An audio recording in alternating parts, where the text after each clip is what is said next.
ఎంతో మంది త్యాగాల ఫలితంగా సాధించుకున్న తెలంగాణ రాష్ట్రాన్ని అవమానపరిచేలా మాట్లాడిన రేవంత్ రెడ్డి వ్యాఖ్యలకు BRS working president KTR strong counter ఇచ్చారు. నోట్ల కట్టలతో దొరికిపోయిన దొంగను దొంగే అంటారు, దొంగను దొంగలాగే చూస్తారు రేవంత్ రెడ్డి అని కేటీఆర్ ధ్వజమెత్తారు.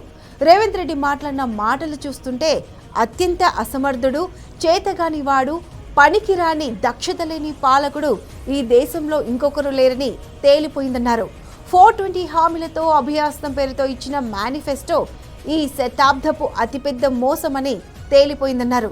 సరిగ్గా 3 ఏళ్ల క్రితం రాహుల్ గాంధీ వరంగల్కు వచ్చి రైతు డిక్లరేషన్ ప్రకటించి 3 ఏళ్లు దాటింది, కానీ ఏ ఒక్కటి హామీ పూర్తి స్థాయిలో అమలు కాలేదన్నారు. దొంగ చేతికి తాళాలిచ్చి ఇవాళ తెలంగాణ చేతికి చిప్ప వచ్చే పరిస్థితి చేసిన రాహుల్ గాంధీనే బాధ్యుడని కేటీఆర్ తెలిపారు. ఎన్నికల మేనిఫెస్టోలో ఇచ్చిన హామీ మేరకు పీఆర్సీ డిఏలు అడిగితే రాష్ట్ర ప్రభుత్వ ఉద్యోగులను ప్రజలను ముందు విలన్లుగా చిత్రీకరిస్తారా అని సీఎం రేవంత్ రెడ్డిపై కేటీఆర్ తీవ్ర స్థాయిలో మండిపడ్డారు.